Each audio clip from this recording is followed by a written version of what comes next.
Oke, bismillahirrahmanirrahim. Assalamualaikum warahmatullahi wabarakatuh. Waalaikumsalam warahmatullahi Alhamdulillahirrabbilalamin. Waalaikumsalam. Ya, alhamdulillahirrabbilalamin. Allahumma sholli wa sallim wa barik ala sayyidina Muhammadin wa ala alihi wa sahbihi ajmain.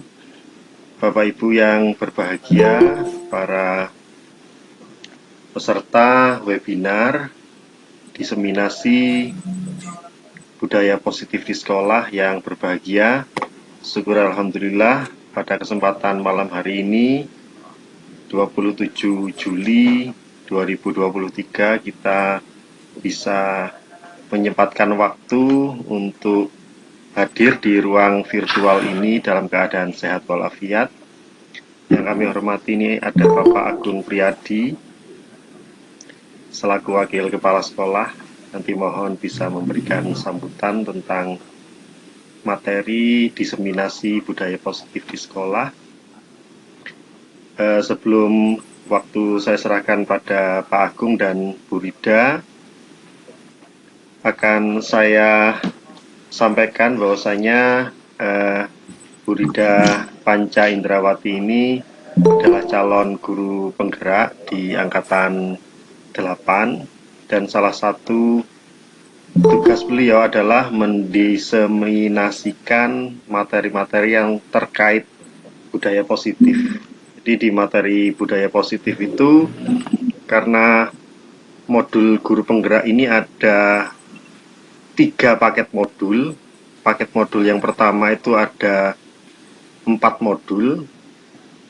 Yang modul yang keempat ini namanya adalah modul budaya positif. Nah, modul yang 1.4 ini yang harus didiseminasikan oleh Bu Rida, karena yang saya ketahui juga ini adalah materi-materi yang cukup baru, yang nantinya akan memuat tentang hal-hal tentang bagaimana disiplin positif, lalu bagaimana kebajikan universal itu bisa menjiwai kita sebagai guru dan juga murid-murid kita.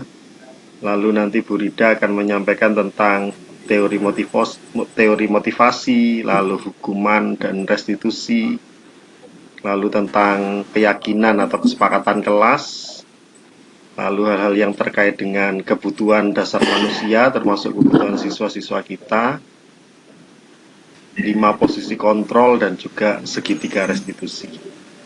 Nah, sebelum kita beralih pada sambutan Pak Agung dan paparan dari Bu Rida, marilah kita berdoa. Semoga apa yang menjadi harapan kita semua dari materi yang didiseminasikan oleh Bu Rida ini berjalan sesuai rencana. Berdoa dipersilahkan.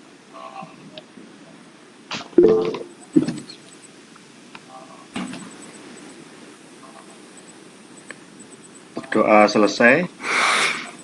Berikutnya kami mohon Bapak Agung Priyadi selaku Wakil Kepala Sekolah Bidang Akademik atau Kurikulum untuk memberikan sambutannya. Kepada Bapak Agung kami persilahkan. Terima kasih Pak Wigondo. Bismillahirrahmanirrahim. Assalamualaikum warahmatullahi wabarakatuh. Waalaikumsalam warahmatullahi wabarakatuh. Waalaikumsalam warahmatullahi wabarakatuh. Allah Subhanahu wa taala atas kelimpahan rahmat kepada kita sehingga kita sampai dengan malam hari ini masih diberi semangat, diberi nikmat sehat, sehingga kita masih bisa bertemu di Saramaya untuk bicara tentang salah satu tema yang jika kita ikuti dan kita implementasikan nanti di sekolah kita, itu tentu akan membawa pengaruh yang positif ke anak-anak maupun ke rekan sejawat kita. Baik, yang saya hormati Bapak Wigondo, fasilitator nasional ini, guru penggerak. Yang saya hormati Bu Rida, calon guru penggerak. Yang saya hormati Pak Novi, Bu Karyati, Bu Nining, Pak Ginanjar, ini guru-guru penggerak ini. kemudian Bapak Ibu yang lain yang nggak bisa saya sebutkan satu persatu, ada Bu Sinur, Bu Vita. Selamat bergabung, semoga nanti tergerakkan. Kalau saya sama Pak Farid ini sudah nggak bisa bergerak kayaknya, tinggal bergetar aja. Nah, Bapak Ibu yang saya hormati, idealnya memang ini seharusnya bisa dilaksanakan secara tatap muka ya, tapi kesibukan antara satu dan yang lain dan punya kegiatan yang harus kita jalani di sekolah, sehingga melalui media ini tentu tidak mengurangi dari apa yang nanti ingin dicapai, apa yang nanti ingin diperoleh, apa yang nanti ingin disampaikan oleh Bu Rida selaku calon guru penggerak ini. Harapannya adalah nanti kegiatan seperti itu tentu akan terus berlanjut. Pak Farid juga nanti pasti akan seperti ini. Kalau saya mengikuti Pak Farid saja. Jadi itu kami harap tidak bosan-bosannya Bapak Ibu untuk mengikuti kegiatan positif seperti ini, karena yakinlah bahwa hal-hal positif itu pada suatu saatnya nanti akan memberikan pengaruh positif ke kita dan anak didik kita. Jadi harapannya setelah mengikuti kegiatan ini Bapak Ibu bisa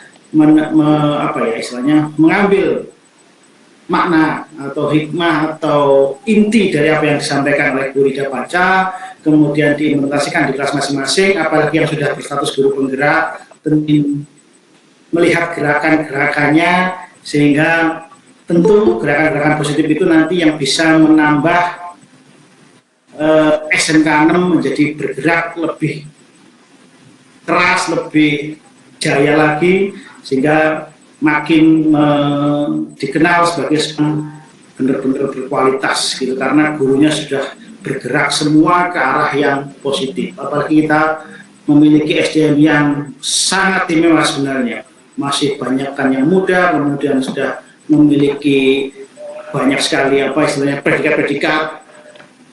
Ya, guru penggeraknya fasilitator nasional kita punya, PP kita punya ya, Pak Novi ini PP pulang pergi Malang BTU maksudnya. Jadi manfaatkanlah, mari kita diskusi untuk membuat sebuah komitmen bersama untuk sekolah. Saya kira seperti itu Bu Rida, biar waktunya nggak habisnya oleh saya, karena ngomong juga nanti semakin nggak ada artinya, yang didengarkan nggak ada artinya. Saya akan mengikuti apa yang ingin disampaikan oleh Bu Rida. Harapannya Bapak Ibu mengikuti sampai selesai, kemudian saling berdiskusi dan mengambil manfaatnya. Terima kasih Bu Rida, terima kasih Pak Wigongo. Selamat melaksanakan kegiatan diseminasi modul guru positif. Tentu harapannya adalah ini akan mendatangkan kebaikan untuk sekolah. Terima kasih. Saya akhiri. Wabillahi taufiq wal hidayah. Wassalamualaikum warahmatullahi wabarakatuh. Waalaikumsalam warahmatullahi wabarakatuh. Terima kasih Pak Agung Priyadi. Sambutannya sangat-sangat menggugah kita ya sebagai peserta diskusi ini, dan semoga nanti apa-apa yang telah disampaikan Pak Agung memang benar-benar bisa memotivasi bagi kita semua untuk bisa tergerak, bergerak, dan menggerakkan. Terima kasih.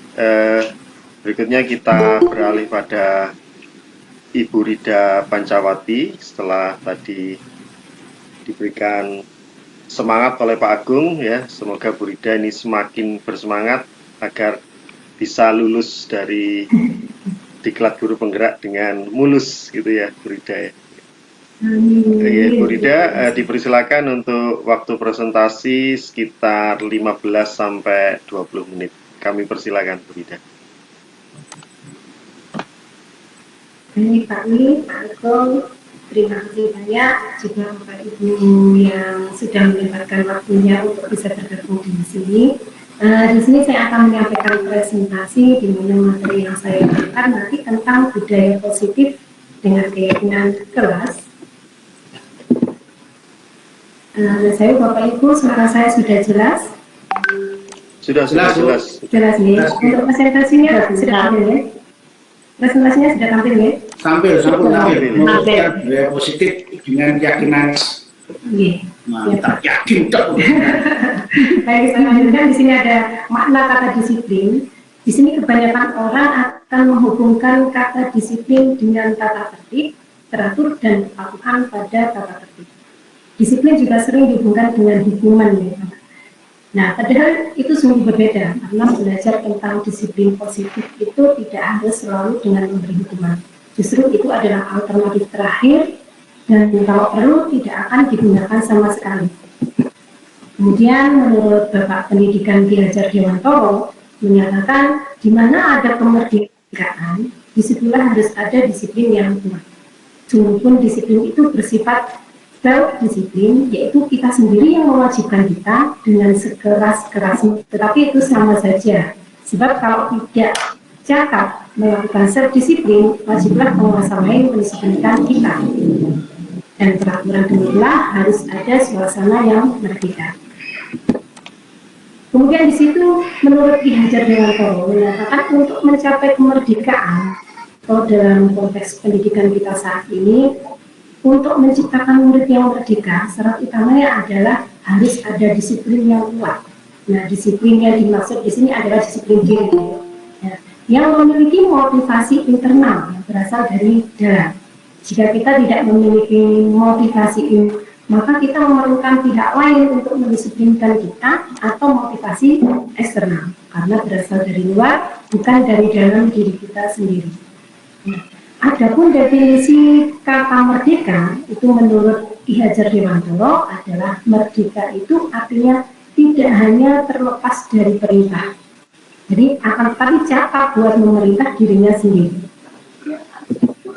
Kemudian di sini ada teori kontrol, di mana di sini psikiater dan pendidik Dr. William Glasser dalam kontrol teori yang kemudian hari berkembang dan dinamakan Just teori, melalui beberapa miskonsepsi tentang makna kontrol.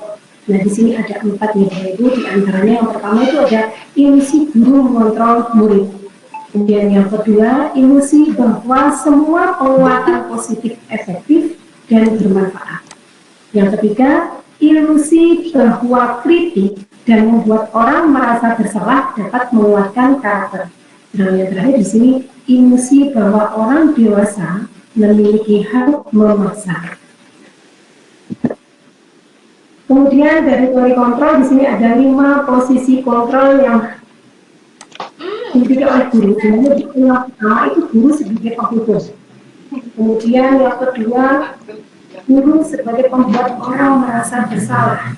Yang ketiga, guru sebagai teman. Yang keempat, guru sebagai pemantau. Dan yang kelima itu guru sebagai manajer. Yang diharapkan di posisi 5 posisi kontrol ini Bapak Ibu itu adalah guru sebagai manajer. Seperti itu.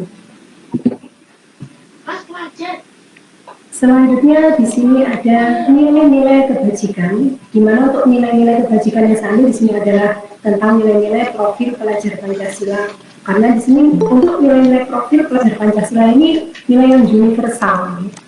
Nah, terlepas dari suku agama seperti itu, di mana untuk profil Pancasila itu yang pertama beriman dan bertakwa kepada Tuhan yang Maha Esa dan berakhlak mulia. Yang kedua, kebinekaan global.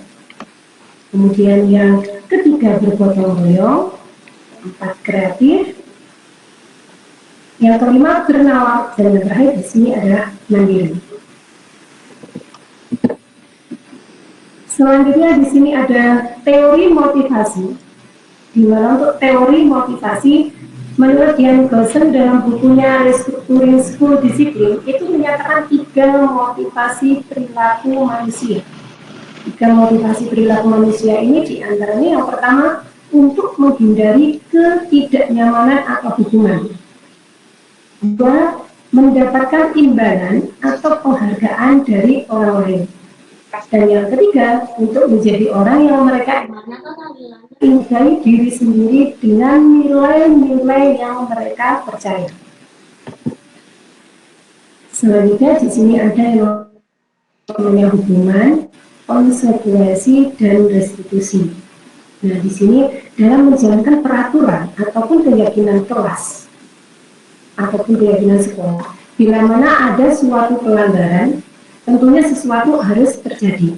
Nah, tindakan terhadap suatu pelanggaran pada umumnya berbentuk hukuman atau konsekuensi. Secara restitusi itu adalah proses menciptakan kondisi bagi murid untuk memperbaiki kesalahan mereka, sehingga mereka bisa kembali pada kelompok mereka dengan karakter yang lebih kuat.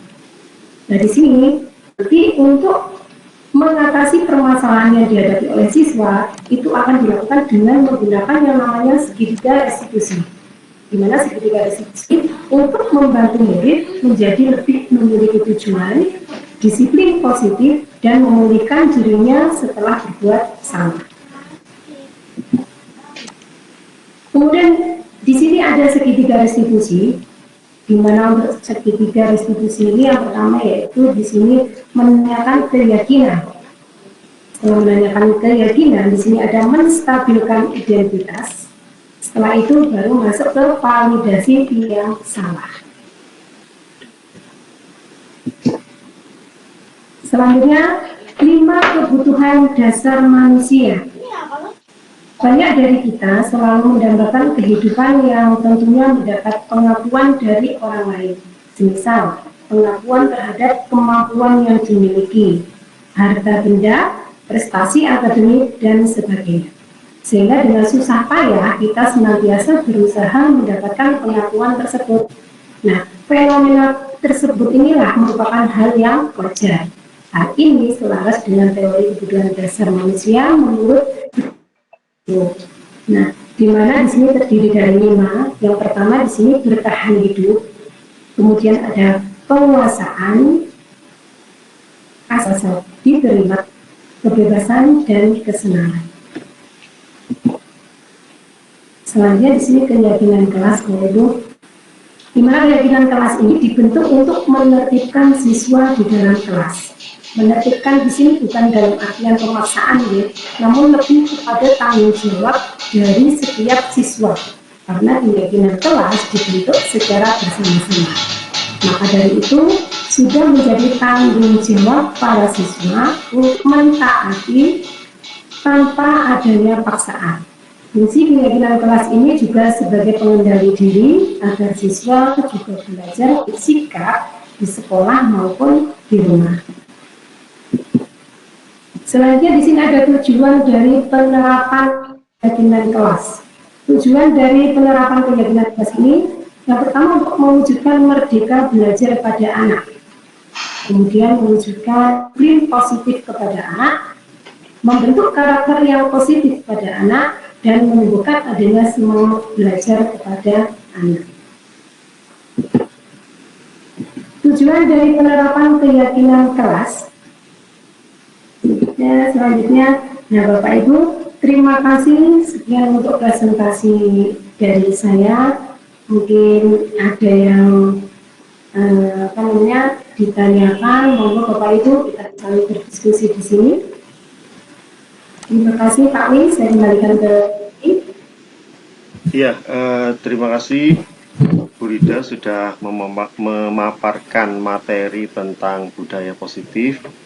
Tadi Bu Rida sudah menjabarkan bagaimana kebutuhan dasar manusia itu ada 5, kemudian termasuk bagaimana kita sebagai guru bisa paling tidak berpihak pada kebutuhan-kebutuhan siswa ini, kemudian juga bagaimana membuat siswa itu nyaman dengan keadaan di kelas dengan membuat kesepakatan dan keyakinan kelas bersama, sampai pada hal-hal yang terkait dengan teori motivasi, sampai pada segitiga restitusi.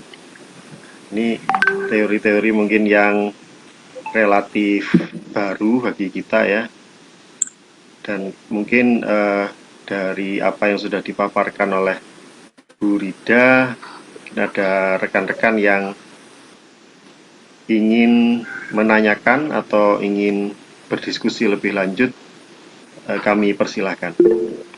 Nggih, monggo terus Pak Novia Riza silahkan.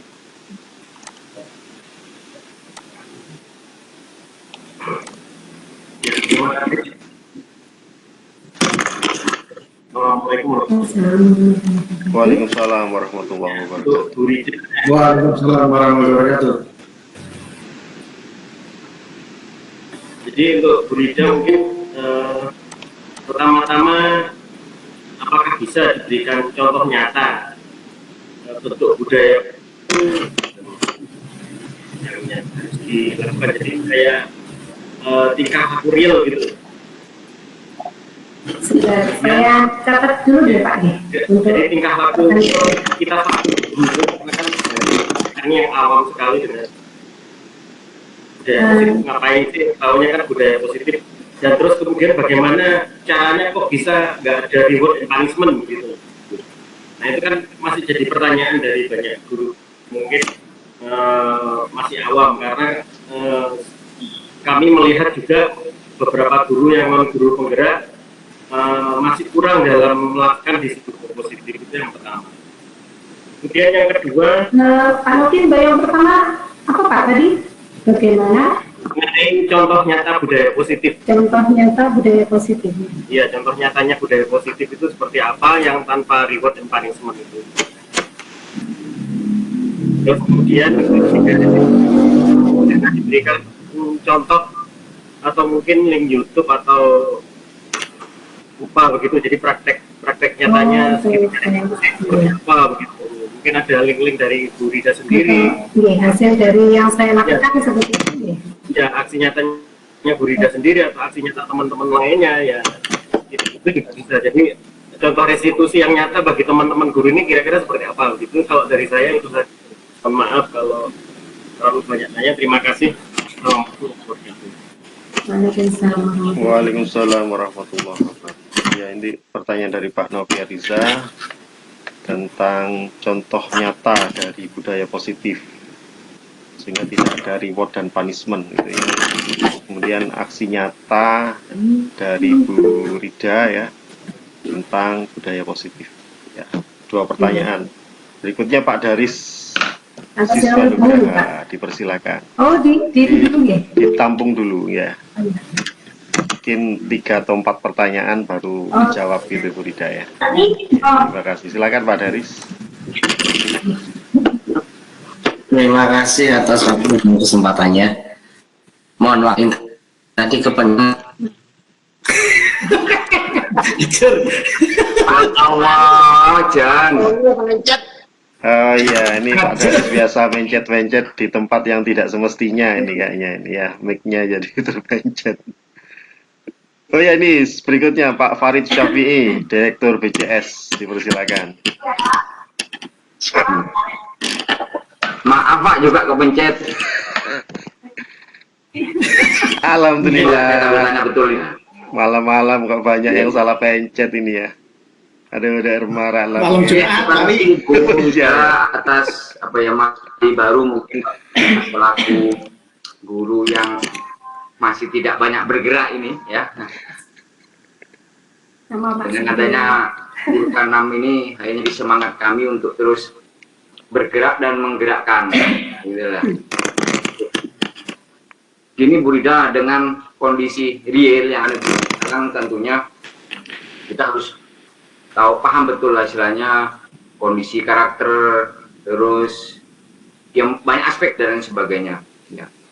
Dengan adanya apa ya istilahnya implementasi disiplin positif dengan institusi ini, tentunya kami juga menyikapinya tentu berbeda dari kelas A, B, dan C gitu. Nah, saya bilang apa sih yang kami harus lakukan dalam hal menyikapi perbedaan itu, atau fix lah untuk dengan kondisi yang seperti ini harus seperti ini, kalau yang ini harus seperti ini.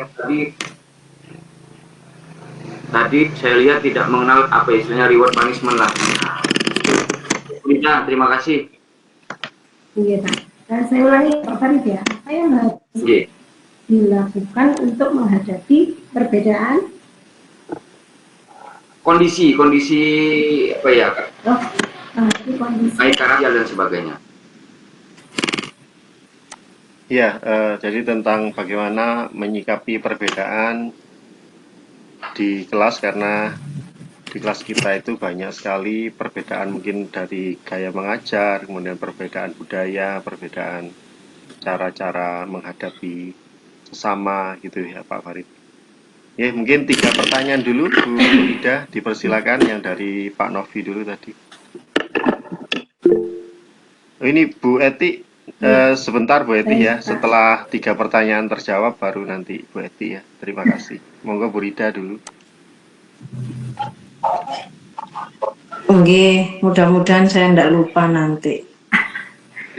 Coba Bu, di mana? Baik, saya jawab pertanyaan dari Pak Novi deh.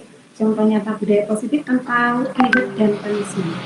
Kalau seandainya kita memberikan reward, itu biasanya akan ada kecemburuan. Misalkan di dalam kelas ya, kita ada anak yang ranking 1, lalu kita memberi yang ranking 1. Nanti takutnya di situ akan muncul adanya kecemburuan dari anak-anak yang lainnya.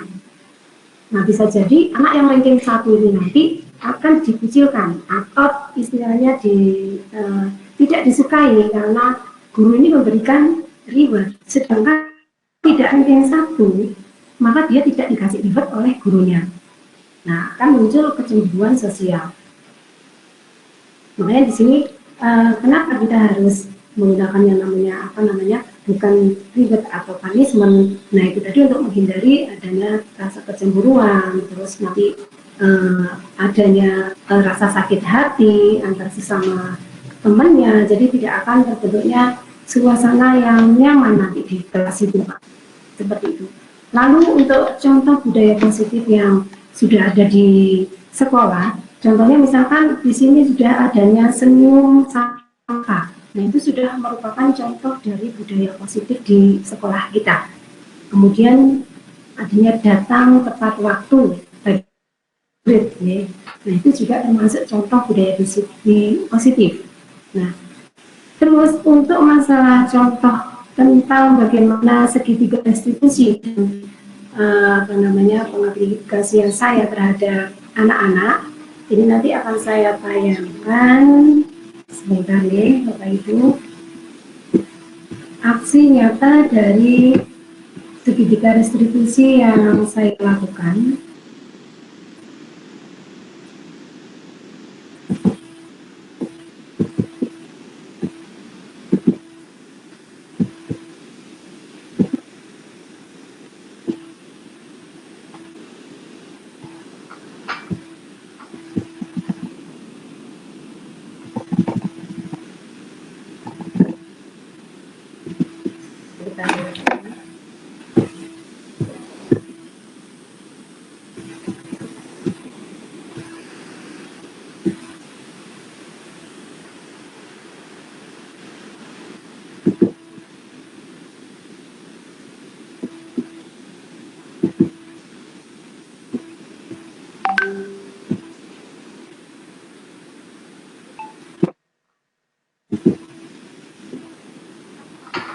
Kok tidak ada suaranya ya, Bu Rida? Sebentar, ini masih belum saya mau videonya untuk yang contoh segitiga restitusi ya. Nah, yang sudah pernah saya lakukan. Pokok jangan segitiga yang lain lah. Baik, Pak.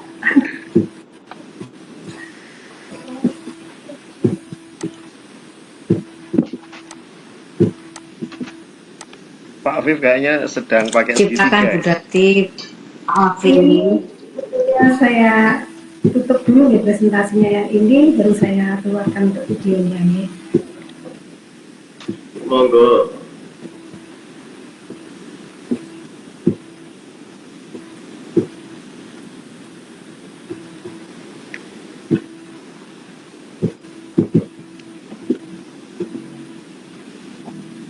Sudah tampil Ibu-Ibu, Bapak-Bapak? Belum, Pak. Filmnya Belum. sudah. Sudah. Filenya Nah ini belum. saya menangani anak-anak yang terlambat.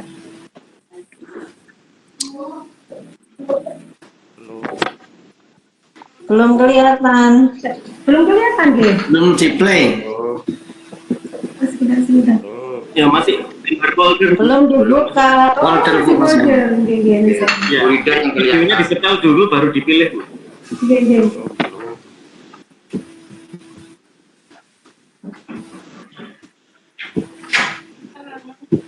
Belum. Pak Afif kok ganteng.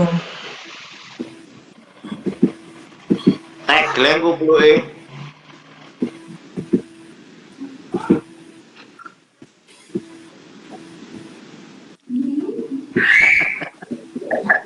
Ini saya nggak bisa dikecilkan ya Pak.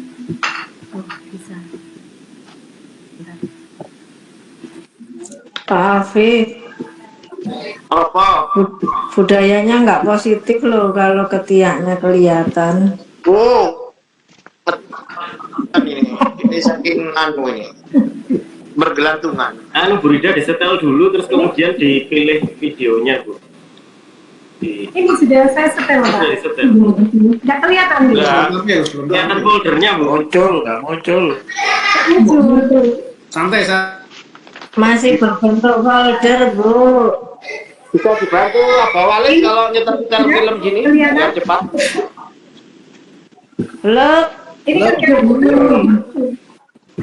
bisa dikirim ke teman yang lain, Bu Rida, biar dibantu. Dikirim Pak Novi. Jadi Pak Novi bisa bantu. Bisa, Bu, silakan. gini. Kita tunggu di WA. Wah, si Jabri ini. Bahaya malam-malam Jabrian bahaya nih sama Pak Novi nih. Online. Direkam, ngawur. Nggak bahaya tak? Hanya positif. Mari ini positif tapi Iya, hebat SMK 6. Isu bengi sekolah tok isine hebat ya. Luar biasa teman-teman. Nanti di goblok mencrek. Oke, siap, Bu. Ini. Saya lihatnya. Saya kirim di TGP. Ye. Abah Afif, Pak Novi. tolong wajahnya dikondisikan ya. Wajah ngantuk. Wajahnya kan bisa yang menunggui. Ya, anak yang benar oi. Ayo, selak ngantuk. Burja kan Atau nanti yang membuka. bahaya kalau sampai malam ini, kalau malam Jumat ini. Nggak akan Waya, ini nanti kalau wayai terlalu setoran. Mbak Abah, wayai setoran, Mbak. ntar nanti logo ini.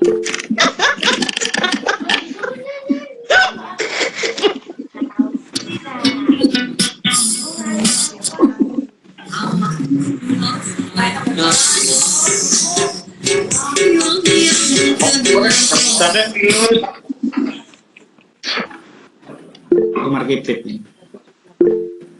Ya, sambil menunggu Rida. Bu Rida mempersiapkan, silakan Bu Eti yang tadi mau bertanya. Silakan, monggo Bu Eti. Nggih, Pak, matur nuwun. Jujur itu tadi sebenarnya kepencet. Kalau pencet. Tapi nggak apa-apa. Iya. Iya, Ini begini, Bu. Mengapunten, saya ini tadi baru gabung, baru ingat. Kalau ingat dari tadi pasti saya bawa laptop. Bisakah Bu Rida memberikan contoh nyata tentang apa tadi restrukturisasi? Itu sih. Ya, pokoknya itu. Lah, saya mau buka, sudah nggak kelihatan ininya apa namanya? Ngangkat barbel. Iya. Ngapunten, saya ini baru tahu dari tulisannya Bu Rida, dan ini unik Bu karena biasanya apa namanya, dalam dunia pendidikan itu memang sudah lama ya dikenal punishment dan reward itu. Dan apa namanya, mungkin saya yang tadi mendengarkan Bu Rida, kalau ada anak yang memperoleh prestasi ranking 1 begitu misalnya, di reward membuat teman-temannya jadi apa, jadi tidak baik terhadap si juara tadi begitu. Padahal reward itu kan sebenarnya diberikan kalau diberikan untuk apa, untuk memberikan hadiah ya, hadiah sehingga yang lain yang belum mendapatkan hadiah itu bisa termotivasi untuk berlomba-lomba untuk mendapatkan hadiah. Teman-teman yang lain itu semangat begitu untuk berprestasi. Mungkin mohon sekali lagi diberikan penjelasan tentang segitiga resiko. Contohnya Ibu ya, matur nuwun. Ini contohnya akan saya siap Ibu. Jempol iki nakal, mencet-mencet keliru. Ibu Rida, videonya itu berapa menit ya Bu ya? Sebentar ya Pak. Yang dikirim ke grup tadi. Soalnya di saya cuma 28 detik. Ada 2 ya? Oh ada 2, sorry ya. Yang satunya itu penerapan segitiga restitusinya, awalnya anak melakukan sebuah kesalahan. Iya. Bentar Bu, saya download lagi. Nah, mungkin sambil menunggu videonya saya menjawab pertanyaan dari Pak Farid ya. Monggo Bu. Ya silakan. Dari Pak Farid. Oke Bu Rida, monggo. Pertanyaan dari Pak Farid tadi, apa yang harus dilakukan untuk menghadapi kondisi baik karakter, sosial, dan budayanya? Menghadapi perbedaan kondisi baik karakter, sosial, dan budaya yang terjadi di dalam kelas ya Pak? Oke Bu, betul. Memang anak-anaknya keunikan sendiri-sendiri Pak. Nah, di mana di situ dengan adanya keunikan itu, sebagai guru bisa memahami dari masing-masing karakter anak. Karena kalau tidak, maka tidak akan tercipta kondisi suasana kelas yang nyaman, aman, dan tentram tadi.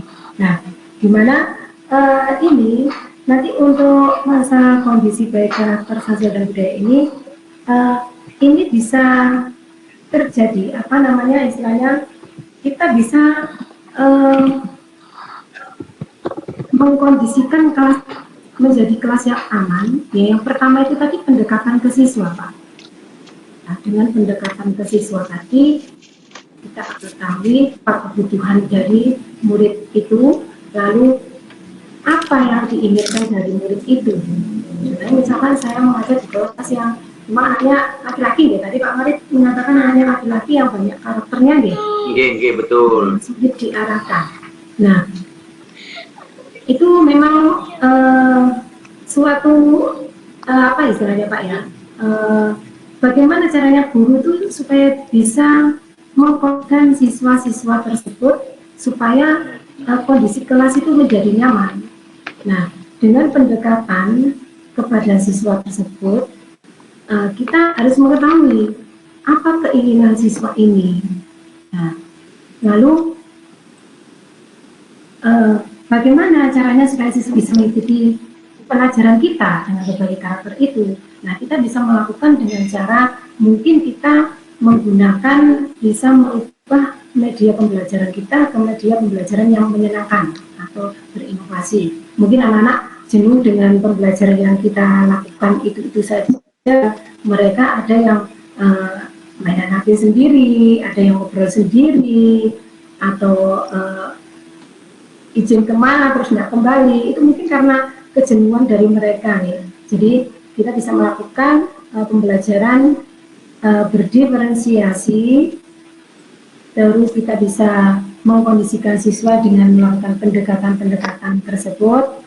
Misalkan ada siswa yang memang benar-benar dia itu tidak bisa istilahnya tidak bisa dikendalikan, maka kita bisa memanggil siswa tersebut, kemudian secara di dalam kelas kita bisa menyelesaikannya secara pribadi ya, untuk menanyakan alasan apa dia di dalam kelas itu kok seperti ini gitu, jangan mengganggu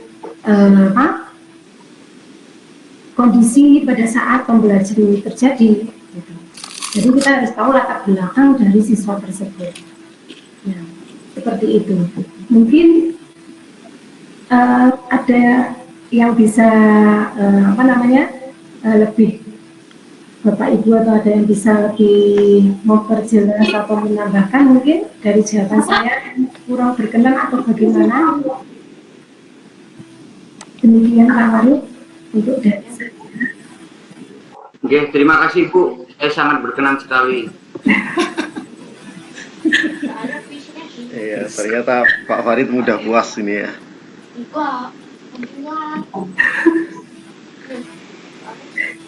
Ya, ini waktu menunjukkan 19.43, jadi kita kira-kira kurang 16-17 menit lagi menuju pukul 20 seperti yang kita rencanakan gitu.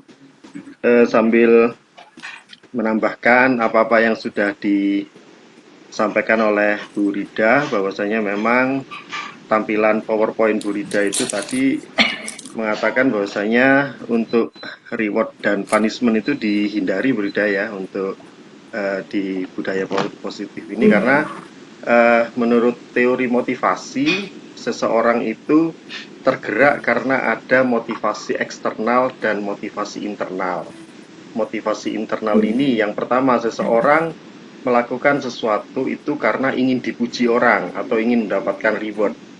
Yang kedua, karena seseorang itu melakukan sesuatu ingin menghindari hukuman atau ingin menghindari punishment. Nah, ini adalah motivasi eksternal. Ini yang kalau menurut Bu Rida tadi yang dihindari. Yang sangat disarankan adalah motivasi internal atau intrinsik, yaitu motivasi dari dalam. Apa itu motivasi dari dalam? Motivasi dari dalam itu motivasi di mana kita bisa melakukan sesuatu itu bukan karena ingin dipuji, bukan karena ingin menghindari hukuman, tapi karena kita menghargai diri kita sebagai seorang manusia seutuhnya.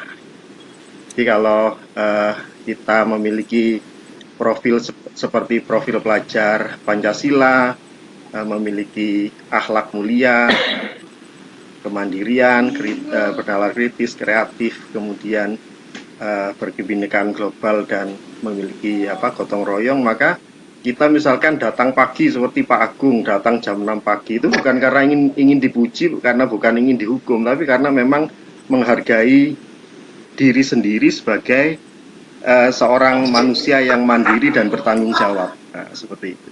Seperti Pak Farid mengerjakan semua tugas-tugas yang harus diselesaikan bukan karena ingin dipuji kepala sekolah, bukan, tapi karena memang menghargai diri sendiri sebagai sosok yang mandiri, berakhlak mulia. Nah, itu yang ditekankan di materi-materi kurikulum Pak Wi. Seperti itu. Iya, jadi bukan karena reward dan punishment, tapi karena motivasi intrinsik gitu. Gitu Kak, kalau itu bisa dari orang dewasa memang seperti kalau anak-anak tuh masih perlu tantangan memang. Untuk usia SMK itu tantangannya besar Pak untuk memunculkan seperti itu. Iya. Harus dicoba. Betul. Nah, makanya itu kita harus sabar lah, sabarnya yang tinggi. Iya, makanya tadi Bu Rida menyatakan bahwasanya awal-awal bagaimana kita menanamkan nilai-nilai kebajikan universal seperti dimensi profil pelajar Pancasila. Ya, itu ketika kita memberikan sebuah restitusi, maka dikembalikan lagi pada nilai-nilai kebajikan universal, kemudian dikembalikan pada kesepakatan kelas yang di awal-awal pembelajaran itu sudah disepakati bersama. Nah, mungkin seperti itu, Bu Rida. Kalau tambahan dari saya. Gitu. Iya, terima kasih Pak Wi. Apakah jadi ditampilkan, Bu? Oke, monggo. Pak. Nun sewu suaranya mungkin kurang bagus. Iya, suaranya gitu. Yang itu Pak, kurang bagus. Monggo sambil dijelaskan, Bu Rida. Oke. Nah, di sini saya sedang menghadapi anak yang terlambat pada saat mengikuti pelajaran saya, Bapak Ibu. Lalu di sini saya tidak langsung menegur anak di depan kelas, nih. Tapi di sini nanti saya akan memanggil anak ini di jam-jam pulang sekolah. Video oke? Oh ya, sebentar Bu ya. Oh iya. Nah, di mana nanti di sini yang saya lakukan adalah dengan menggunakan yang namanya segitiga restitusi. Di mana langkah dari segitiga restitusi tadi itu ada 3. Yang pertama itu menstabilkan identitas. Iya, mohon maaf suaranya kurang jelas. Oh iya, Pak.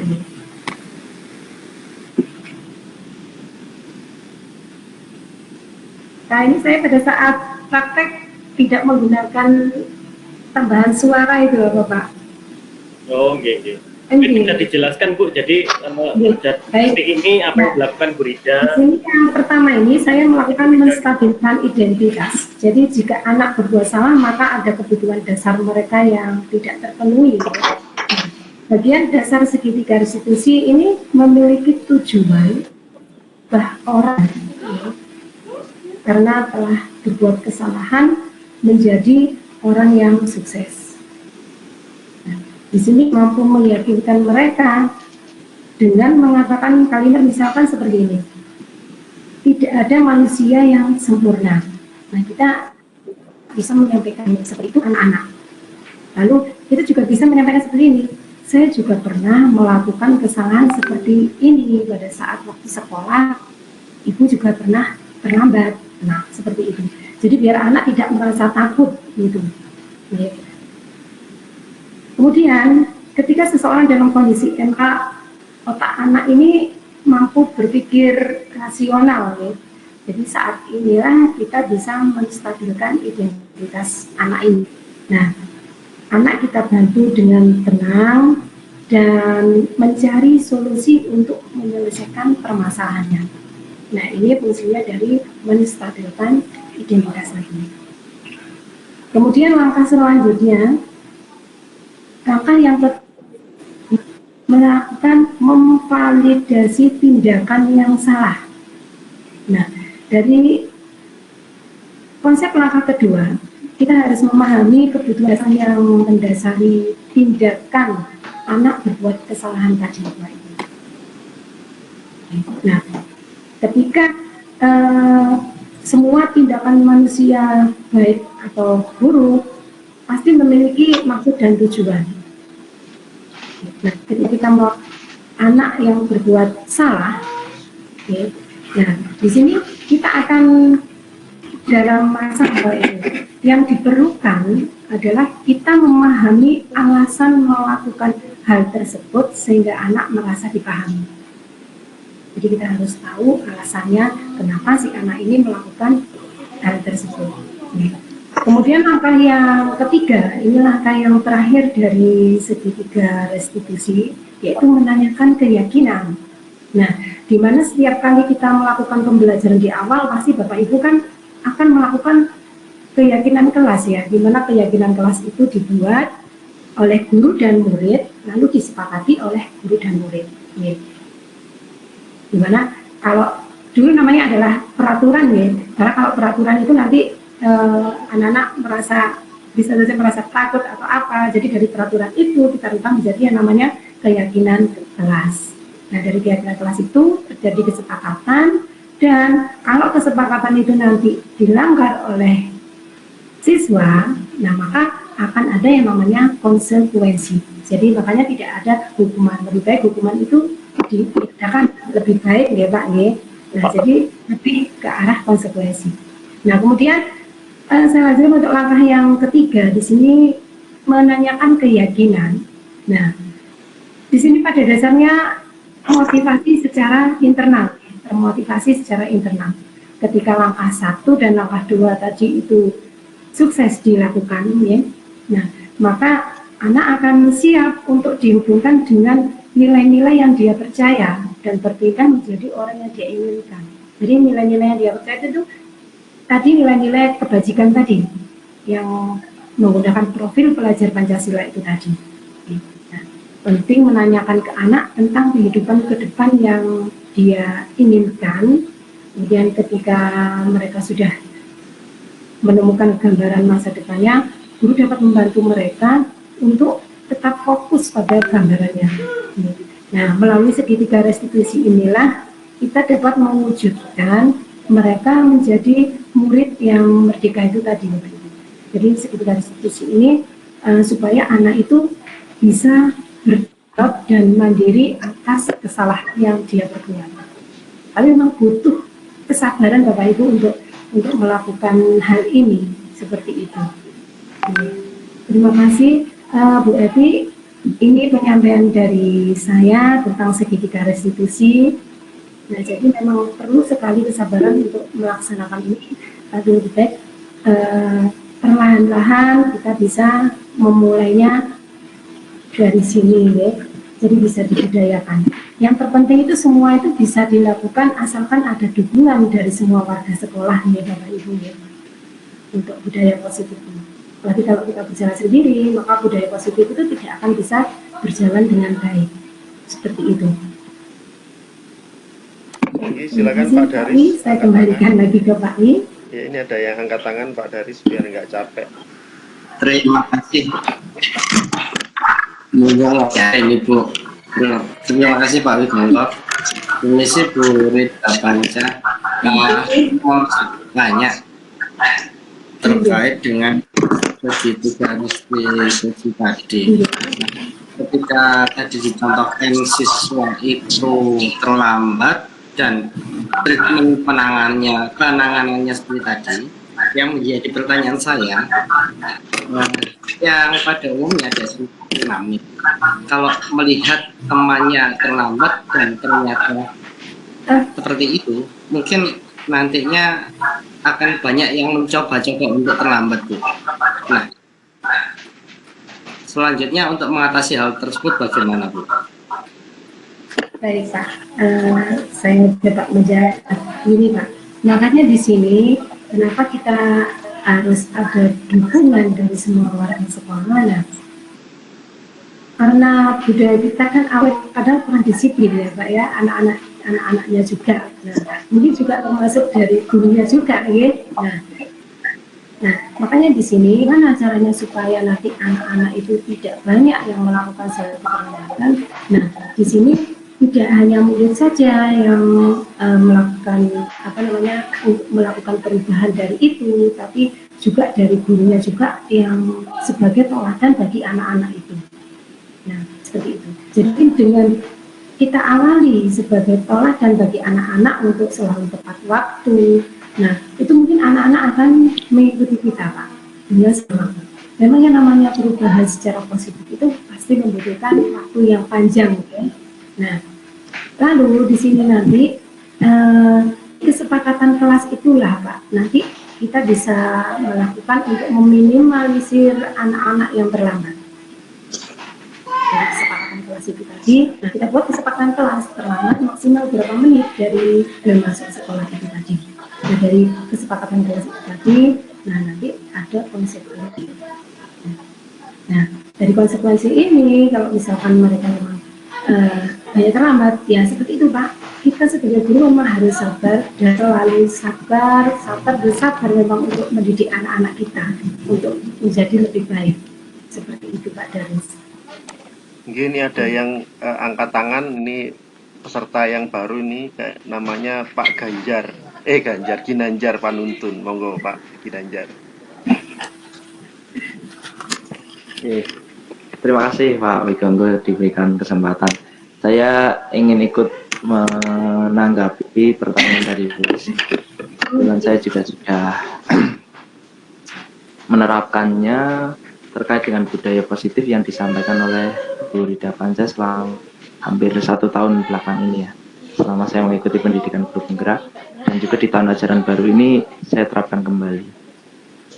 Mungkin awalnya saya juga sama Pak Daris, bahwa saya berpikir ini kalau tidak ada hukuman, apakah mungkin anak-anak yang terlambat ini bisa datang tepat waktu? Awalnya seperti itu. Kemudian saya buat catatan kecil di buku kecil saya itu. Mulai dari saya menerapkan itu, yang terlambat sekitar 12 atau 13 anak. Itu terus berjalan. 1 bulan pertama, yang bisa teratasi hanya 2 anak. 2 atau 3 anak ya. Masih ada 10 anak yang belum bisa sembuh dari keterlambatannya itu. Terus jalan-jalan terus sampai pada akhirnya di akhir semester Pak, dari situ hanya tersisa 2 anak yang masih terlambat. Itu pun 2 anak tersebut meyakinkan bahwa saya terlambat itu bukan karena saya. Oke, berarti intinya apa yang disampaikan Bu Rida itu bahwa bila kita menerapkannya dengan baik, insya Allah itu bisa terlaksana dengan baik. Buktinya dengan catatan saya yang di buku kecil, saya setiap tanggal saya catat nih, anak ini terlambat nih, 12 anak yang pertama itu. Kemudian minggu berikutnya masih sama, minggu berikutnya mulai berkurang, minggu berikutnya berkurang sampai di akhir itu tersisa tinggal 2 anak yang tidak terlambat. Itu saya terapkan sama sekali tanpa menghukum anak, tanpa menghukum. Jadi saya terapkan segitiga restitusi tersebut. Anak itu saya ajak ngobrol. Awalnya karena itu banyak, saya ajak ngobrolnya secara berkelompok. Karena semakin berkurang per individu. Dan ternyata dari sharing itu saya jadi tahu, oh kenapa sih dia terlambat. Oh bagaimana cara kamu supaya kamu tidak terlambat. Oke Pak, saya gini. Pak boleh nggak sih kalau main game? Ya boleh, nggak apa-apa. Yang penting kamu tanggung jawab jam 5 pagi harus bangun dan sebagainya. Jadi dia akan sadar diri. Tapi di SMK masih ada kelemahannya tentang restitusi ini, yaitu kita tidak bisa restitusi ini pada kasus-kasus yang terlalu fatal. Di SMK kan banyak kasus seperti itu, seperti perkelahian, merokok, minuman keras, itu diterapkan di sana.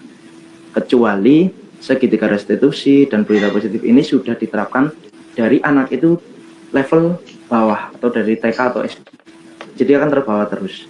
Tapi kalau dari SMK langsung diterapkan itu kasus yang fatal itu agak sulit memang Pak Daris.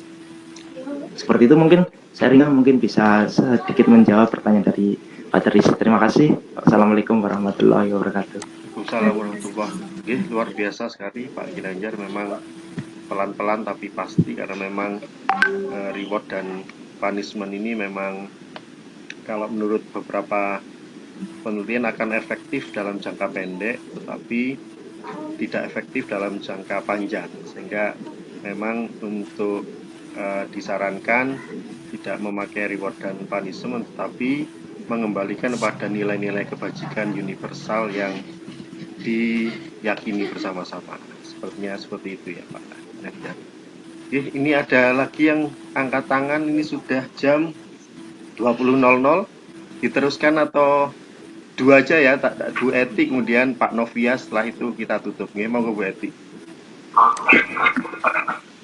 Nggih, matur nuwun. Ini wawasan yang baru bagi saya dan luar biasa, karena tiga restitusi ya. Jangan sampai salah lagi saya ngomong. Nah, tetapi di dalam penerapannya ada 3 tadi yang dipaparkan Bu Rida itu ketika kita merespon pernyataan-pernyataan siswa itu juga harus hati-hati, sehingga pada saat kita sebenarnya maunya berempati begitu, tetapi jangan-jangan siswa nanti salah pengertian, justru nanti dikira kita mendukung perbuatan yang salah yang dilakukan oleh siswa tadi. Jadi sekali lagi memang ini diperlukan keterampilan untuk berkomunikasi yang tepat begitu, sehingga tujuan yang ingin kita capai itu tepat. Nah, itu jadi senang sekali nanti kalau budaya positif restitusi tadi itu diterapkan oleh semua guru.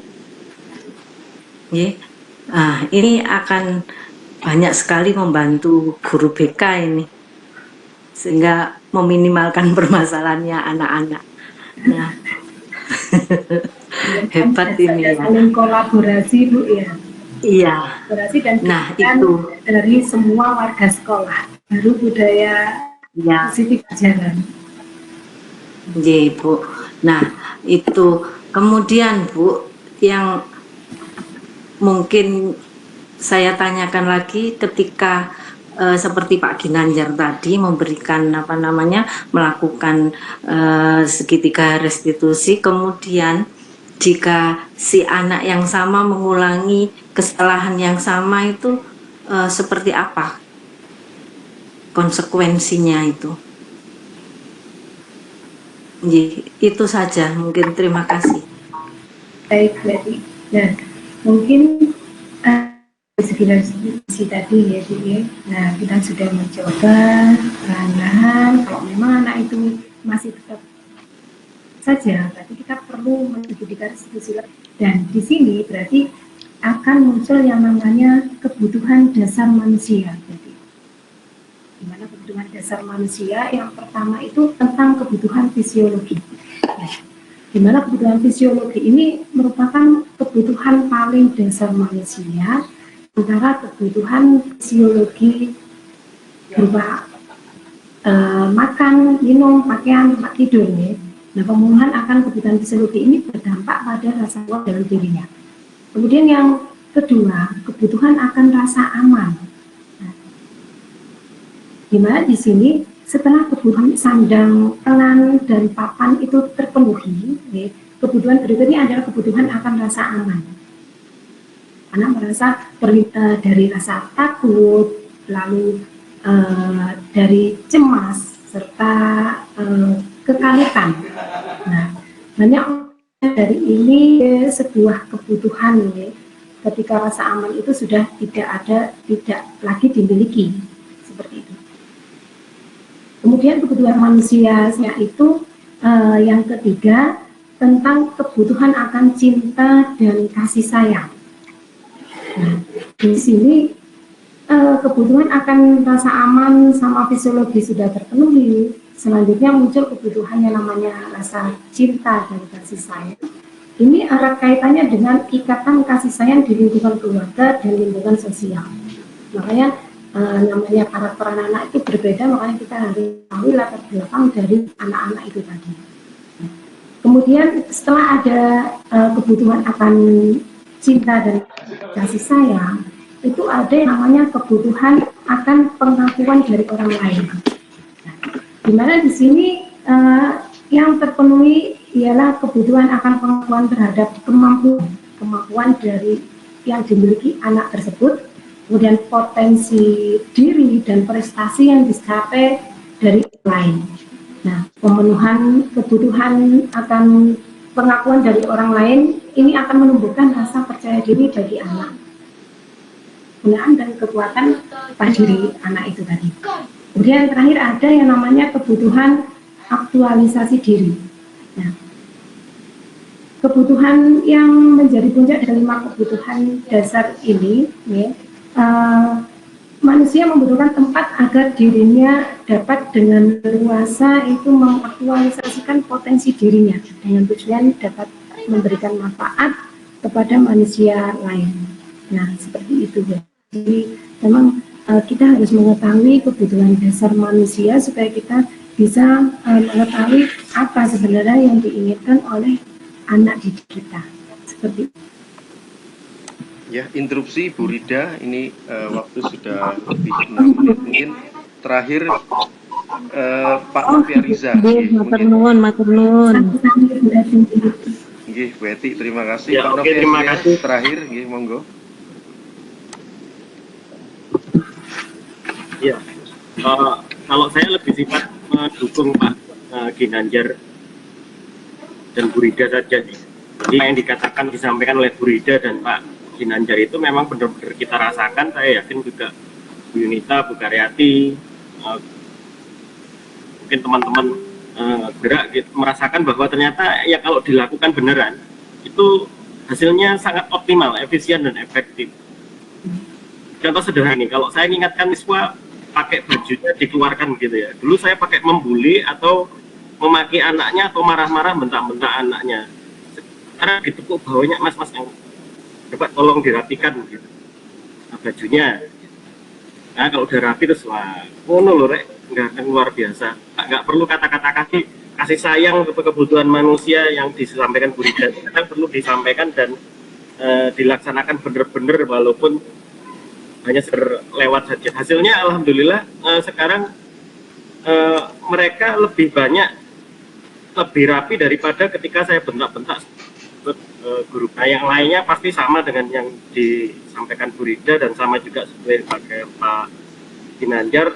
Anak-anak kami yang terutama wali kelasnya itu sudah perubahan signifikan setelah dilakukan strategi restitusi. Jadi itu saja dari saya ke Bu Rida dan Pak Widu. Ya, terima kasih Pak Novia Riza. Mohon maaf Bu Rida karena waktu jualah nampaknya yang memisahkan kita ini ya. Ini sudah jam 20 lebih 08 dan rekan-rekan guru SMK Negeri 6 Malang nampaknya sangat berantusias sekali karena kita berharap hanya mungkin ya yang hadir mungkin sekitar 10, ternyata sampai 26. Sekarang sampai 20. Ini mudah-mudahan Pak Agung bisa ngasih sertifikat ini nanti. Ya, terima kasih. Amin. Ya, terima kasih Bu Rida, Pak Novia, Bu Eti, Pak Ginanjar, Pak Daris, Bu Nining, Bu Vita, Bu Andri, Pak Agung, Pak Farid, Bu Sinur, Bu Tina, Bu Karyati, Bu Sinur, Bu Yunita, Bu Butet, Manten Anyar ya, Bu Bali, Bu Yah Bali, Bu Nungki, dan ini Estiawati ini sinten nih yang sudah hadir pada kesempatan malam hari ini. CGP. Iya, mudah-mudahan dari apa yang menjadi diskusi pada kita pada kesempatan malam hari ini tentang budaya positif ini semakin membuat kita penasaran sehingga membuat diskusi-diskusi yang berkelanjutan yang nantinya bisa berdampak positif bagi sekolah kita tercinta SMK Negeri 6 Malang. Gitu. Mungkin ada hal-hal yang mau disampaikan Bapak Ibu sebelum Pak Farid kapan Pak Farid? Oh Pak Farid langsung dapat sertifikat guru penggerak Pak Farid. Kita kapan-kapan Pak. Begini Pak Wi, terima kasih banyak ini, tapi memang waktunya terbatas lah. Sebenarnya waktu ini kami sangat membutuhkan gitu loh. Karena mungkin hanya dengan seperti inilah kita bisa bertemu, bercuap-cuap gitu. Mungkin di jalan kan kita jarang ya. Dengan seperti ini sebenarnya wah luar biasa, ilmunya juga luar biasa. Kalau bisa nanti jangan 1 jam, 2 jam Pak Wi. Kalau Gitu ya Pak ya. gitu nggak apa-apa. Pak Farid aja 2 jam bisa. Ya, kita sambil ngopi di DJS 2 jam Pak Farid. Mantap. Ngopi sih. Habis ini saya belajar bilang restitusi ya enggak Iya. keliru restitusi. Hati-hati Bu Eti ya. Ini Bu Eti ini psikolog kita ini sangat rendah hati sekali walaupun pengetahuannya banyak ya. Seolah-olah ini masih baru padahal sudah banyak pengetahuan ini psikologi. Ayo melakukan budaya positif mulai dari diri kita. Anak-anak mesti akan ngikut. Betul. Kelas sudah telat. Ya, benar sekali Pak. Terakhir kita terapkan itu semua, alhamdulillah. Betul. Ya, motivasinya bukan punishment atau reward tapi karena menghargai diri kita sebagai manusia seutuhnya. Jadi saya masuk kelas, siswa sudah di kelas, dalam kelas semua. Walaupun dengan saya. Teladan. Iya. Ya Pak Agung ya, teladan. Jangan edan. Teladan. Nggih. Terima kasih Bapak Ibu apabila Intinya terima kasih Bu Rida, Pak Wi. Ya, terima kasih semuanya apabila sudah tidak ada yang disampaikan. Nggih, kami tutup webinar. Saya mau bertanya Monggo sama Bu Rida. Tapi karena waktunya terbatas jadi tidak jadi. Tidak apa-apa kalau mau, silakan Bu Andri. Oh ya, Besok lagi masih berbicara, ya, nanti kan kesempatan saja saya akan bertanya lagi. Bisa langsung di ruang guru sama Bu Rida nanti. Matanya ini mau tidur semua, jadi Betul. Woi, ini Pak Wigogo tidurnya masih jam 1 ini. semangat terus Pak Wigogo ya. Iya, tamang terus ya. Yes, terima kasih Tidak Bapak biru Ibu. Pak Wi. Iya, kenapa? Ini sama Pak Wigogo, sama Pak Agung semuanya saya mendapatkan ilmu yang baru. Nggih, Waalaikumsalam warahmatullahi wabarakatuh. Terima kasih, kami tutup. Izin Jumpa lagi. keluar Selamat nggih. malam. Assalamualaikum warahmatullahi wabarakatuh. Sukses Bu Rida. Waalaikumsalam. Harus semuanya. Pak Ibu. Waalaikumsalam warahmatullahi wabarakatuh. Sukses Bu Rida.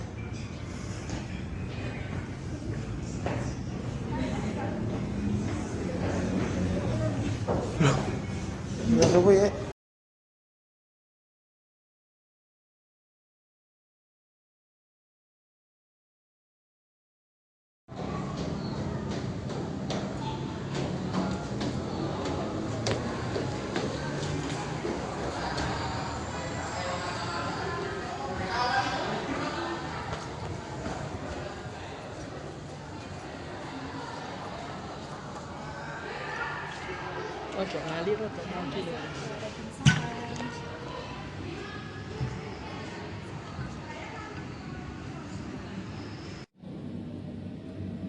Tika. Assalamualaikum Najwa.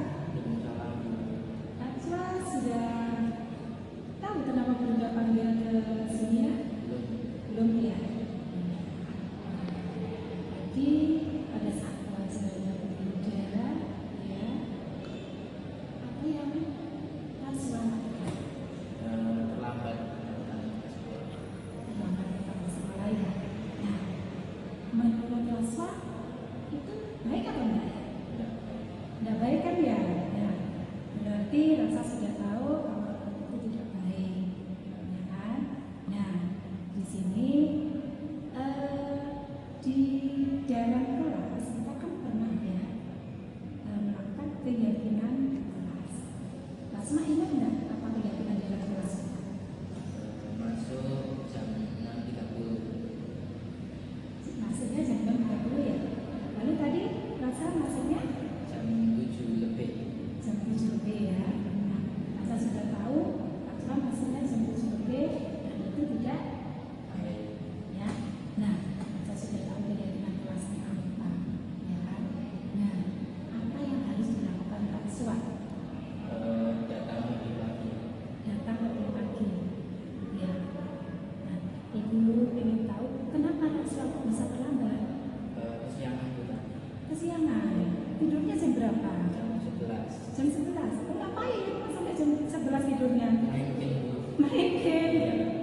game ya.